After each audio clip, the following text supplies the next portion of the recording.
Kekasihku Hayati, kau yang kukenal adalah gadis yang sopan. Bunga suci batipu, kekasih hatiku yang melepasku di ujung jalan. Maafkan saya Hayati, jika berbicara terus terang. Sebab cinta sejati tidak boleh munafik Hayati. Dan kekayaan itu belum pernah kuberikan kepada orang lain. Walaupun kepada Aziz. Kekayaan itu ialah kekayaan cinta. Demikianlah perempuan. Dia ada ingat kekejaman orang pada dirinya walaupun kecil. Dan dia lupa kekejamannya sendiri kepada orang lain walaupun besarnya. Sebuah karya yang dihasilkan oleh ulama terkenal yang dikenali sebagai Buya Hamka. Dialog yang saya katakan di awal video tadi adalah merupakan salah satu dialog dalam cerita tenggelamnya kapal Benue ini. Apa yang bestnya tentang cerita tenggelamnya kapal Benue ini? Cerita ini mengisahkan tentang perjuangan cinta antara dua anak muda, iaitu Zainuddin dan Hayati, yang dihalang oleh harta, tata dan adat. Bermulanya kisah ini adalah semasa Zainuddin yang dari Makassar hendak ke Batipo, iaitu negeri ayahnya, untuk berjumpa sanak saudara dan belajar ilmu agama. Kerana di Batipo merupakan kawasan yang terawal menerima ajaran agama Islam. So kat sana, dia ada terjumpa seorang wanita yang menyebabkan dirinya jatuh cinta pada wanita tersebut disebabkan kesantunan wanita itu. Wanita tersebut adalah Hayati. Dan kemudian Zainuddin memberanikan dirinya untuk menceritakan hasrat perasaan dirinya kepada Hayati melalui surat yang dikirimkan. Dan Hayati pun menerima surat itu dengan senang. Lalu mereka pun saling berdialog melalui surat tersebut dan menceritakan apa yang terpendam di dalam hati Zainuddin ketika dia berada di Batipo tersebut.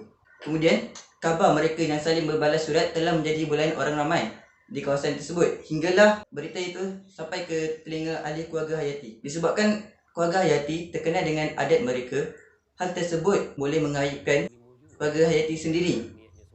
So kat sini timbullah satu konflik yang mengatakan bahawa Zainuddin bukanlah orang asli asal Minangkabau. Dengan itu, ahli keluarga Hayati tidak menerima Zainuddin. So akhirnya Zainuddin pun disuruh untuk meninggalkan Batipo dan dia pun berpindah ke Padang Panjang.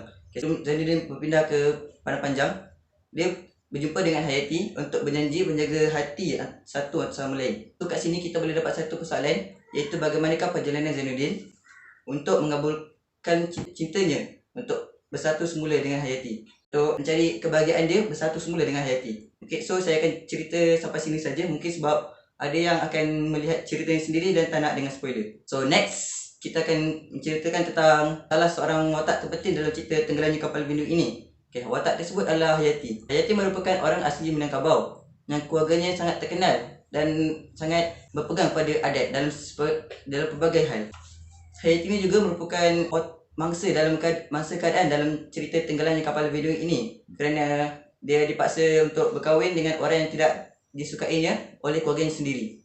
Dan kat sini timbul lagi satu konflik, iaitu di mana dia berbelah bahagi hatinya untuk memilih Zainuddin atau orang yang dipaksa kahwinnya itu, iaitu Aziz. So kesimpulan kat sini kita boleh dapat bahawa Hamka secara lembut dan sopan melalui karyanya sendiri telah memberikan kritikan sosial kepada masyarakat ketika itu, yang mana mereka lebih mementingkan harta dan keturunan berbanding pada hal agama. Maksudnya kat sini Hamka telah menceritakan dalam karyanya sini bahawa orang kat sana kurang mementingkan hal agama, walhal lebih mementingkan pada harta dan keturunan. So kalau korang dah shock dengan buku ini, mungkin saya boleh bagi suggest kat korang cerita yang lain korang boleh tengok, iaitu Di Bawah Lindungan Kaabah.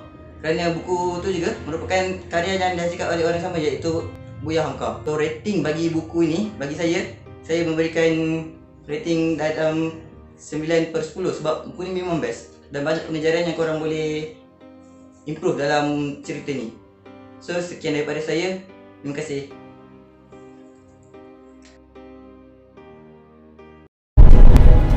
Awak kenal anak muda dari Padang yang kerja di Batavia. Katanya dia kerja di penerbitan koran. Nanti ku kirimkanlah bubahan-bubahanku ke sana. Selamat ya, buku-buku kita terjual semuanya. Beliau punya penerbitan surat kabar Surabaya. Tak menentu arah dan tujuan, menunggu karma membalasmu. Membaca terus. Suami pulang tak disambut, malah tidur. Tinggal itu yang hati punya dah. Udah malu kita pulang nanti, dah. Nanti udah kembalikan. Kenapa, dah? Udah bilang kita mau memulai hidup baru.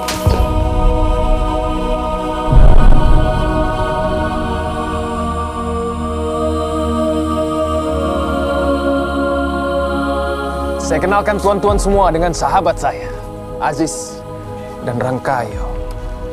Hayati. Mengapa kau jawab aku sekejam itu, Zainuddin? Sudah hilangkah tentang kita dari hatimu? Kasihanilah perempuan yang ditimpa musibah berganti-ganti ini. Besok hari Senin, ada kapal berangkat dari Surabaya menuju Tanjung Priok terus ke Padang. Kapal Van der Wijk. Kapal Belanda paling besar, paling mewah ini, Bang.